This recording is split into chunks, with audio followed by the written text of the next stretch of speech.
Hermanos, el título del sermón en la tarde de hoy es un llamado a servir y a crecer. Un llamado a servir y a crecer. Hemos pasado ya algunos años donde hemos recogido experiencias. Hemos pasado momentos buenos de gozo, de regocijo, y por supuesto de alegría. Pero al mismo tiempo, mis hermanos, también la iglesia pasa por momentos bajos. La iglesia pasa por momentos no fáciles, pero tanto lo uno como lo otro es parte de la experiencia en la eclesialidad y en lo que concierne a una iglesia del Señor Jesucristo. En el texto que tenemos delante, vemos a los corintios y entre sus muchas debilidades o entre lo que mucho le señala el apóstol, les habla de la inmadurez espiritual. El apóstol, hablándoles desde el capítulo 2, versículos 6 y 5, les dice estas palabras: mi predicación no fue con palabras persuasivas de sabiduría humana, sino con demostración del Espíritu y de poder, para que vuestra fe no esté fundada en la sabiduría de los hombres, sino en el poder de Dios. Pudiéramos preguntarnos, mis hermanos, entonces, ¿qué es necesario para madurar, para crecer y para servir? ¿Qué necesitamos ahora nosotros de aquí para adelante, mis hermanos, para crecer, para madurar, para servir? Y lo primero que quiero señalar, mis amados hermanos, es exactamente eso: hacerles en la tarde de hoy un llamado a madurar. Es necesario madurar. Vamos a hablar de este punto desde el versículo 1 al versículo 4. Una iglesia que madura, una iglesia que sirve y una iglesia que crece necesita tener de sus miembros una absoluta y sólida madurez. Un llamado a madurar. Queridos hermanos, la inmadurez se paga caro. Cuando tenemos en la iglesia gente inmadura, gente que siguen siendo los mismos bebitos en la fe, los mismos niñitos en la fe, esa inmadurez se paga caro. ¿Hasta cuándo vamos a tener bebés espirituales? Es lógico que al primer año haya que cambiarle los pañales. Es lógico que a los 2 años seguramente hay que seguirle cambiando pañales. Pero cambiarle los pañales a un niño de 30 años, 40 años, creo que no está bien. Pablo se está refiriendo en estos mismos términos a una iglesia que, aunque goza de la bendición del Señor, tiene muchos problemas, entre ellos la inmadurez. Pablo dice en el versículo 1: de manera que yo, hermanos, no pude hablaros como a espirituales, sino como a carnales, como a niños en Cristo. Y os di a beber leche y no vianda, porque aún no erais capaces, ni sois capaces todavía. Dentro de este primer punto, que es un llamado a la madurez, a no ser inmaduro, se requiere que ya no nos hablen más como a carnales. La Biblia, desde Génesis hasta el libro de Apocalipsis, nos va a mostrar 2 grupos de personas. Personas evidentemente espirituales, pero también personas carnales. Pablo dice: he tenido que hablarles como a carnales, a personas que todavía son dominadas por la carne, dominadas por los apetitos de este mundo. Cuando estuve entre vosotros, no pude hablarles como a personas espirituales, sino que tuve que hablarles como si ustedes apenas fueran unos niños en Cristo, como si ustedes apenas fueran unos bebés en Cristo. Queridos hermanos, se ha creído que la mundanalidad son los bailes. Hemos creído que la mundanalidad son las bebidas alcohólicas o cosas semejantes. Pero es que este asunto de la inmadurez va más allá. Ser inmaduro o un cristiano no maduro implica malos hábitos, tener orientaciones y prácticas contrarias a la Biblia. Es creer y pensar y vivir contrariamente al Evangelio. Esto de ser mundano, o como dice el apóstol, de ser carnal, evidencia que dentro de la relación que se tiene con Cristo todavía hay mucho por mejorar. Otra forma de inmadurez consiste en no obedecer a la fe. Dios, en su conocimiento, nos muestra que tanto hombres como mujeres estamos llamados a crecer para la gloria de su nombre y para el provecho de cada uno de nosotros. Dice un predicador que una iglesia, cuando es inmadura, cuando en la iglesia hay cristianos que son inmaduros, no crecen, esta iglesia está poblada por hombres y mujeres que no tienen ni la más mínima preocupación por la fe. Hermanos, cuando decimos y estamos haciendo un llamado a la madurez espiritual, le estamos diciendo que usted no puede ser el mismo niño fluctuante llevado por cualquier viento de doctrina. Le estoy diciendo que usted está llamado a atesorar la predicación en la iglesia, para dejar de ser niños espirituales y dejar de ser tan bebés a los cuales toca cambiarle los pañales. Es necesario, mis hermanos, tomar nota de los sermones. No todos en la iglesia tendrán una mente y una memoria para recordar y entre semana meditar en el sermón y las palabras del Señor. Pablo dice: les di a beber leche. No les he podido enseñar una doctrina más profunda. No les he podido dar una enseñanza más sólida, porque ustedes siguen siendo los mismos bebés de siempre. ¿Hasta cuándo vamos a madurar? El autor a los Hebreos dice: porque debiendo ser ya maestros, después de tanto tiempo, tenéis necesidad de que se os vuelva a enseñar cuáles son los primeros rudimentos de las palabras de Dios, y habéis llegado a ser tales que tenéis necesidad de leche y no de alimento sólido. Y de todo aquel que participa de la leche es un inexperto en la palabra de justicia, porque sigue siendo un niño. Hermanos, estamos llamados a madurar. Estamos llamados a crecer. Estamos llamados a dejar de ser niños espirituales. Alguien ilustra la enseñanza del apóstol cuando dice: ¿a cuántos de ustedes en la iglesia les gusta seguir comiendo la comida chatarra? Y cabe decir que es comida chatarra en el lenguaje cotidiano. De la misma manera, hay muchos cristianos que apetecen de la comida chatarra y no desean la buena comida que va a vivificar sus vidas y hará de hombres y mujeres instruidos, preparados enteramente para toda buena obra. ¿Por qué la inmadurez se paga tan caro en una congregación, en una iglesia cristiana evangélica?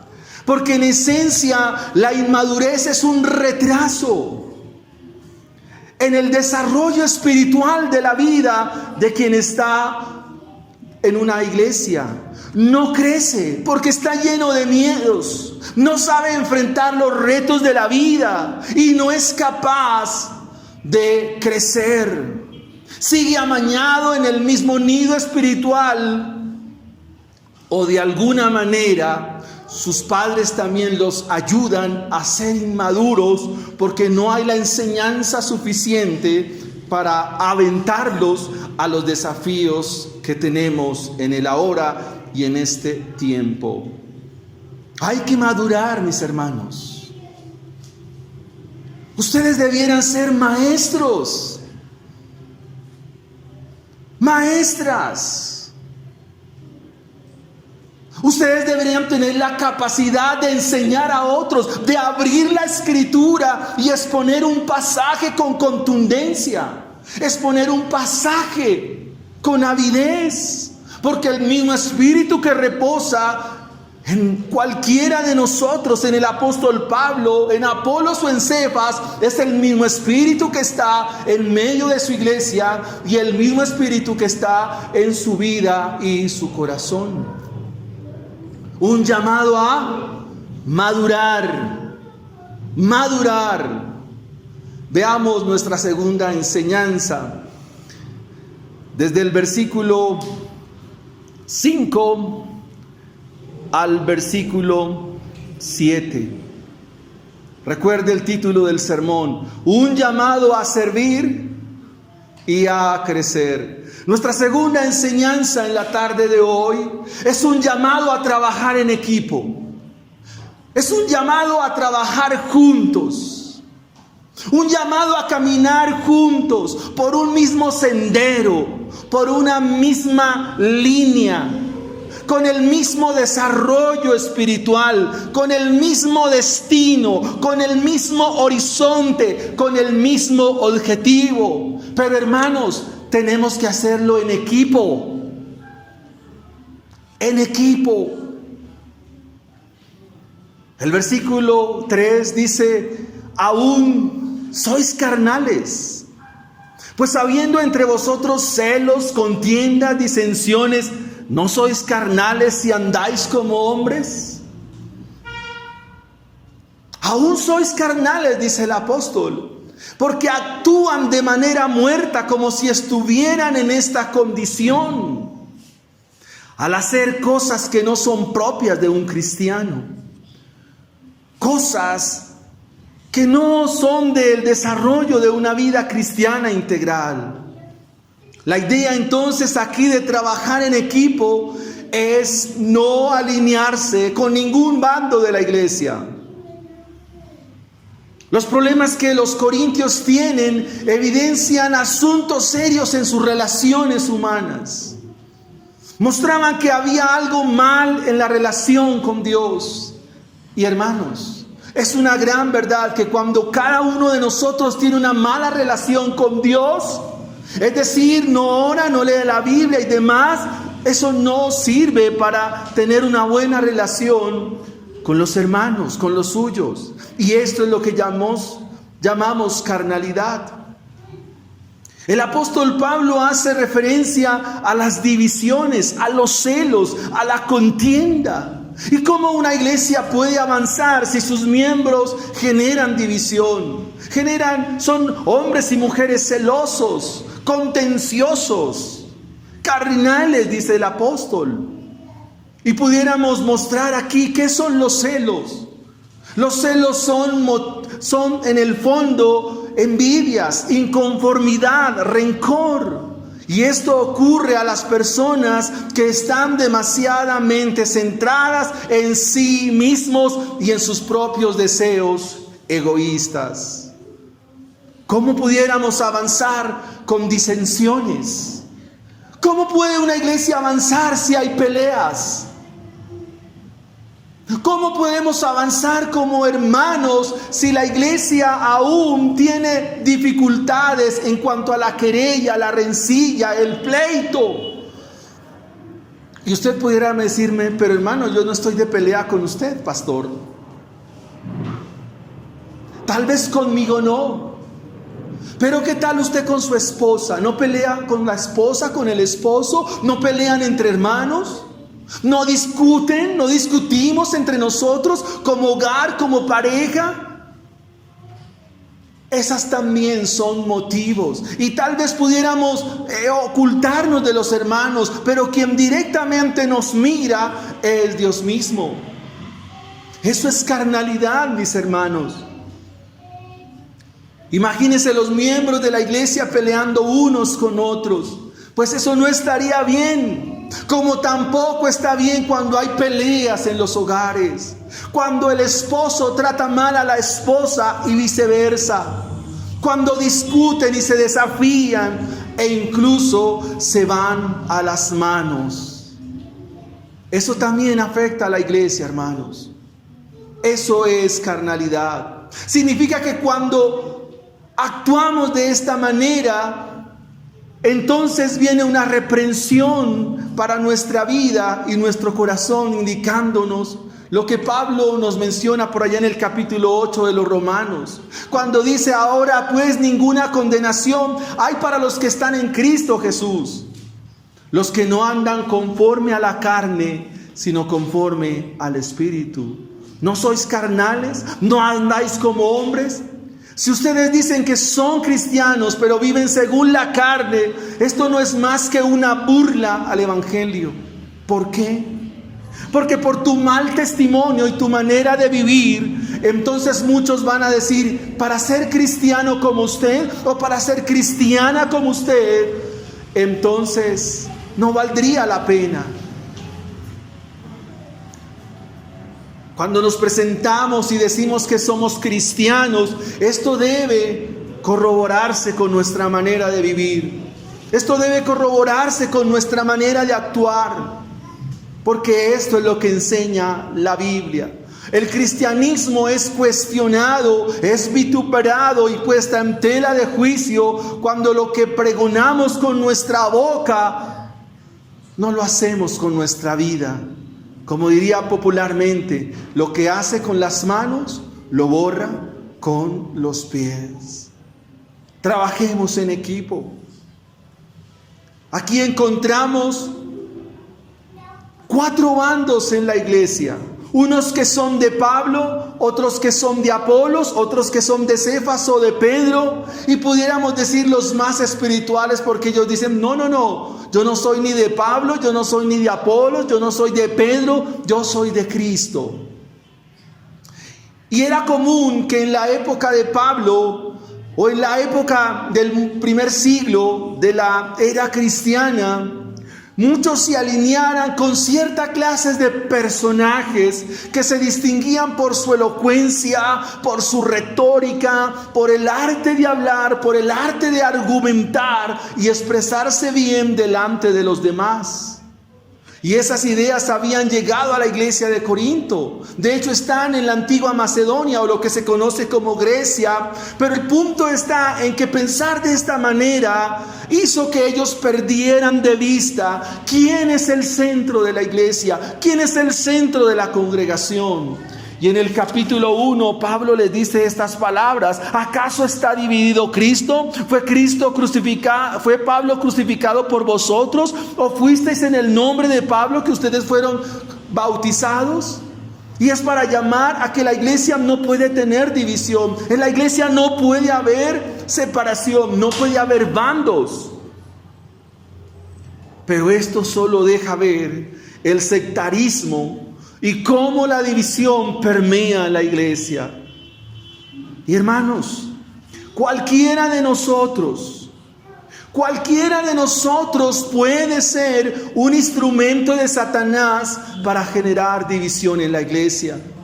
Aún usando lenguaje como creyentes y en aras de la santidad y la iglesia y todo ello, pudiéramos indicar y pudiéramos referir que en defensa de la congregación, entonces cualquiera de nosotros se levanta para defender la iglesia, pero lo que ocasiona es división.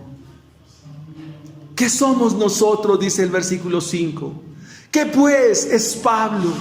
¿Y qué es Apolos? Servidores, por medio de los cuales habéis creído, y eso según lo que a cada uno nos ha concedido el Señor.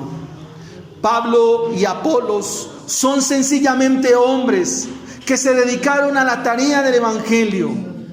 Y pudiéramos decir, hermanos, que ellos jamás tuvieron en mente que lo siguieran, mucho menos generar división en la iglesia de Corinto.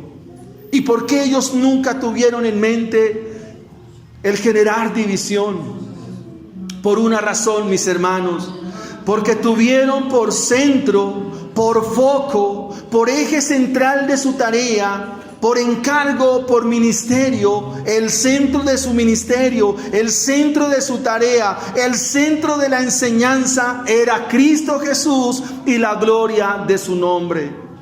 Cuando los que servimos a Dios tenemos por centro a Cristo Jesús, lo demás es secundario. Cuando los que enseñamos y hacemos algo en la iglesia tenemos por centro a Cristo Jesús, lo demás pasa a un segundo plano. Cuando te metes en problemas y dificultades, cuando tu corazón, tu yo y tu ego piensan que eres el centro de la congregación, cuando piensas que eres el centro de la iglesia y no es así, cuando pierdes de vista este principio del evangelio, que Cristo es el centro de la iglesia, y cuando pensamos de esta manera, mis hermanos, hay bendición. A.W. Tozer, en su libro Hacia el conocimiento de un Dios santo, dice estas palabras y pone una ilustración muy interesante. Dice: ¿qué sería más fácil para afinar 100 pianos y que todos suenen al mismo tono? Él dice: pudiéramos pensar inicialmente en tomar un piano y luego con ese afinar el otro, y con ese otro afinar el siguiente, y con ese otro afinar el siguiente, y así hasta llegar hasta el piano número 100. O también se puede afinar tomando un solo piano de referencia, y con ese piano de referencia los demás afinarlos por ese piano de referencia hasta que todos suenen al mismo tono. ¿Qué sería lo más efectivo? Lo más efectivo es que todos tengan un piano de referencia. Con eso todos sonarían armónicamente. Las tonalidades no variarían, sino que todo sería sincrónico, y el tono, la armonía, el tiempo y demás sería mucho más diciente en la iglesia. Hermanos, la referencia para todos nosotros es Cristo Jesús. La referencia para ti no soy yo. Para los corintios no era Pablo, no era Apolos, no era Cefas. La referencia para todos nosotros es uno, y es Cristo Jesús. Todos en la iglesia debemos estar en función de Cristo. Quiero preguntarte, ¿cuál es la motivación para hacer lo que haces en la iglesia? ¿Cuál es tu verdadera motivación? Y eso nos lleva a nuestra tercera enseñanza. Hemos dicho que un llamado a madurar. Punto número 1, debes madurar. Punto número 2, un llamado a trabajar en equipo. Y tercera y última enseñanza, un llamado a servir. El crecimiento lo da Dios. Un llamado a servir. El crecimiento lo da Dios. Servir a todos nos pone en una categoría, hermanos. A todos. ¿Cuál es esa categoría? Siervos. Siervos, hermanos. Siervas. Aquí no existen superhombres, superdotados, superungidos, otras cosas. Este es el título que evidencia el cristianismo en nuestra vida: siervos. No existen apóstoles. No existen supermaestros de la fe. No existen. Lo que debiera existir en la iglesia de nuestros días son siervos. Diáconos es el término que se usa aquí para servidores, es decir, personas que se someten al único y soberano amo de todas las cosas, al único y sabio Señor. Los demás somos siervos. Si ustedes, mis hermanos, entendieran esto, comprenderían que el Evangelio es sencillo y es práctico. Ese título de servidores rotula nuestras mentes y nos pone a la misma categoría de lo que expresa el Evangelio con suficiencia y determinación. Somos servidores en el reino de Cristo. Estamos llamados a servir. Como dice una metáfora popular, todos estamos llamados a ponernos la camiseta, a hacer algo en la iglesia de Cristo. Sirve, mis hermanos, debemos servir.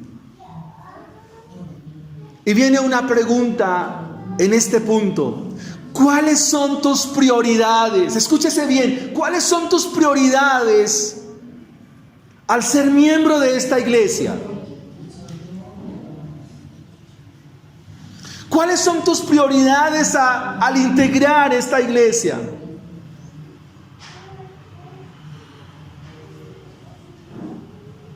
¿Te estoy diciendo que dejes de trabajar? No. ¿Que no te proyectes? Tampoco. ¿Te estoy diciendo que no luches y trabajes por tus logros? No, mi pregunta no va en ese sentido. Mi pregunta va como miembro de la iglesia. Mi pregunta va a esta congregación, a esta iglesia. ¿Cuál es tu prioridad? ¿A qué jugamos como iglesia?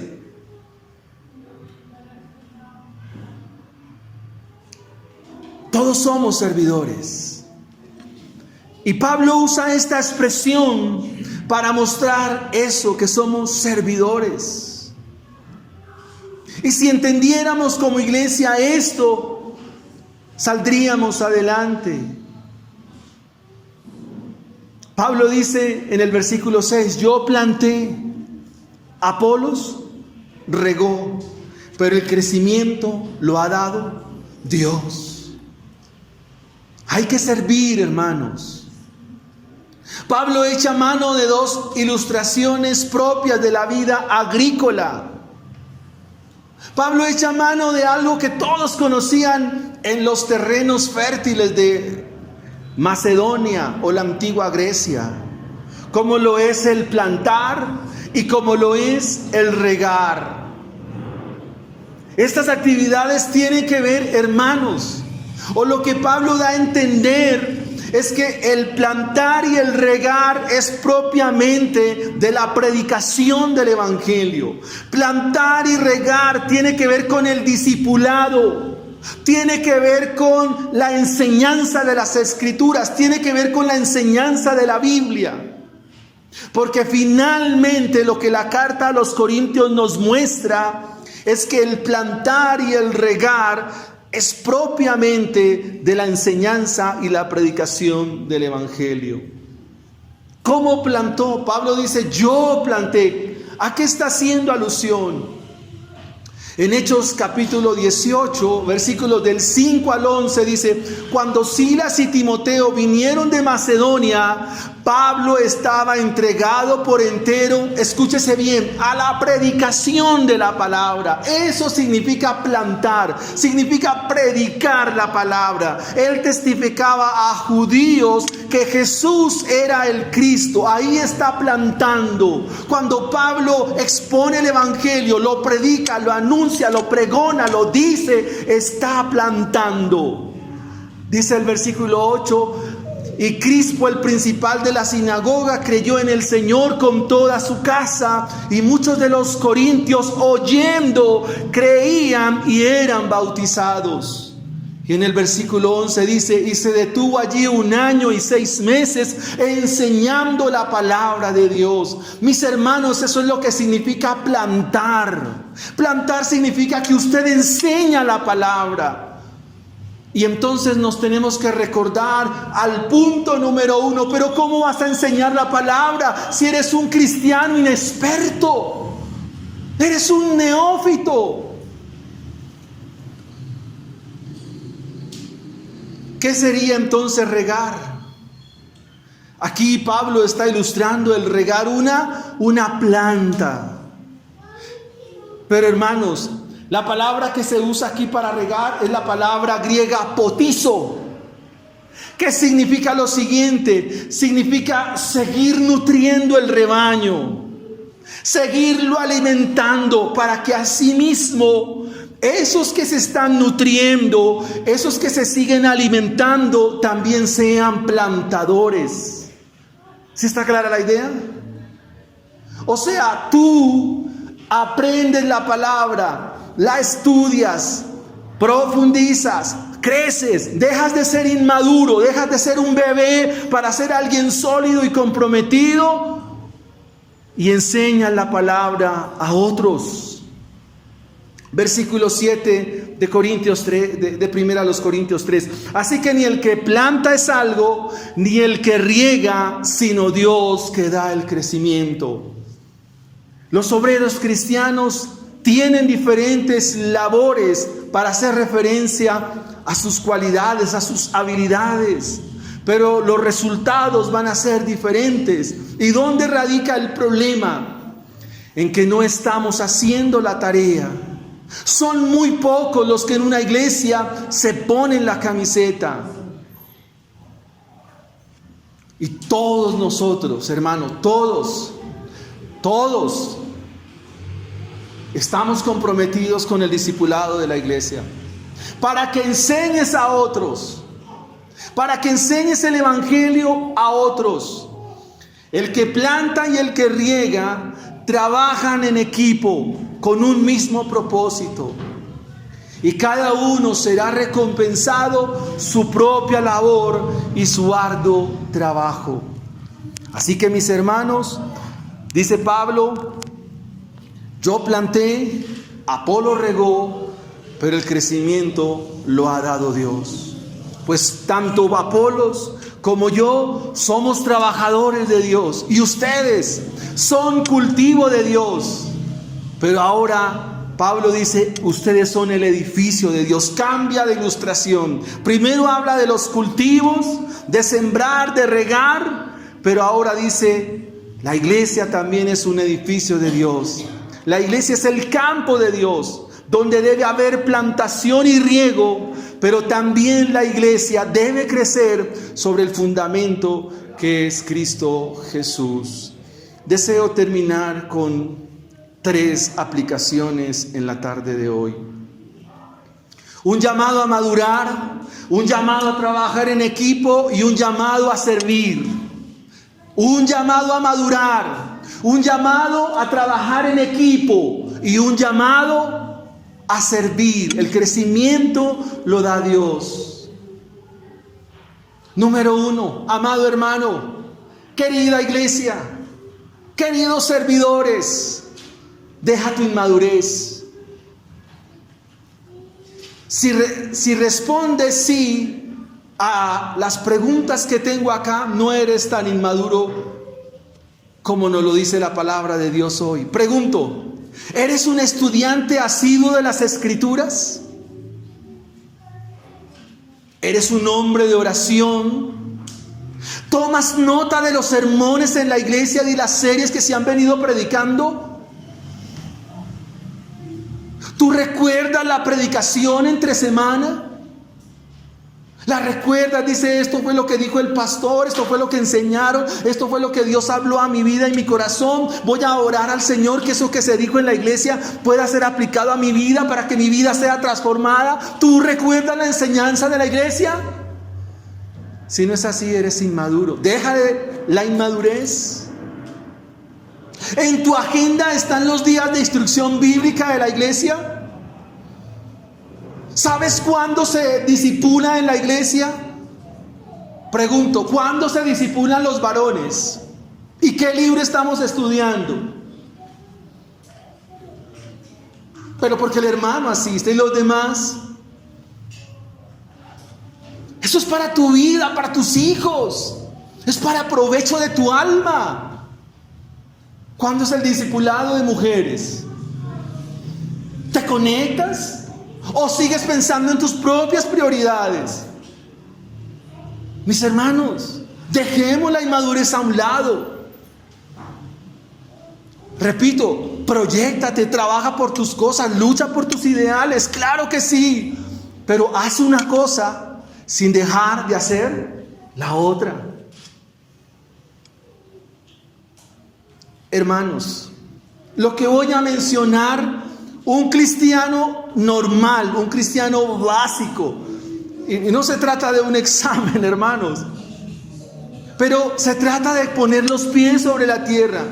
Un hermano medianamente que lleva un tiempo en la iglesia puede explicar las siguientes cosas o los siguientes temas. Por ejemplo, ¿qué es la bibliología? ¿Usted puede explicar eso? La bibliología, ¿qué es? Eso no es una receta de cocina, hermanos. ¿Alguien pudiera explicar qué es la teología propia? ¿Qué es la cristología, la neumatología, la antropología, la martiología, soteriología, angelología, eclesiología, escatología? Mire, un cristiano básico puede explicar estos temas. ¿Tú los explicas? Si no los explicas, esto es un llamado a ¿qué? A dejar la inmadurez, a no seguir comiendo comida chatarra, a crecer en la fe. ¿Tú puedes explicar la justificación por la fe?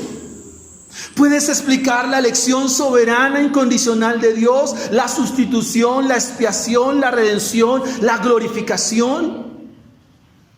Si no es así, hermanos, hay que madurar.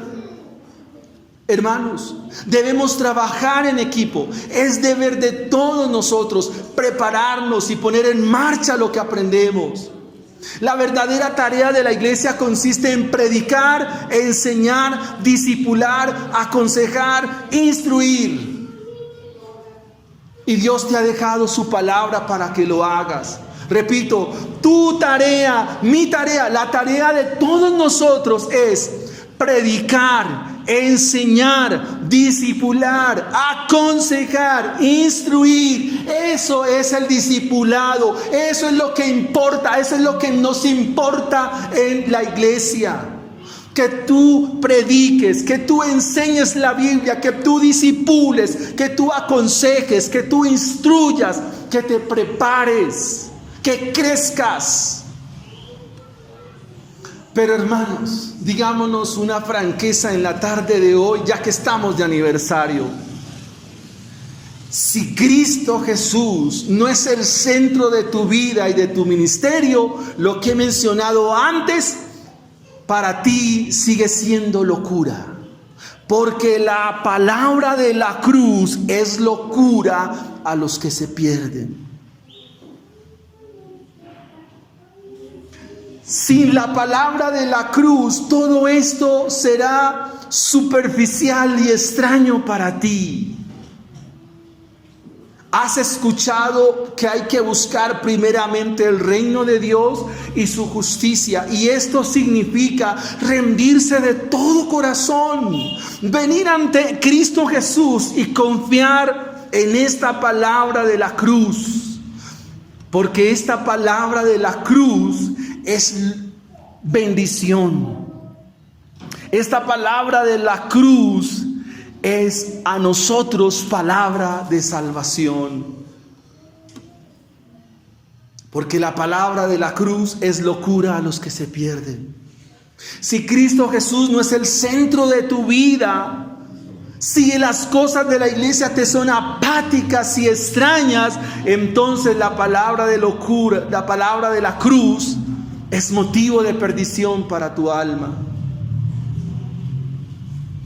Cristo murió y resucitó para la salvación de los pecadores.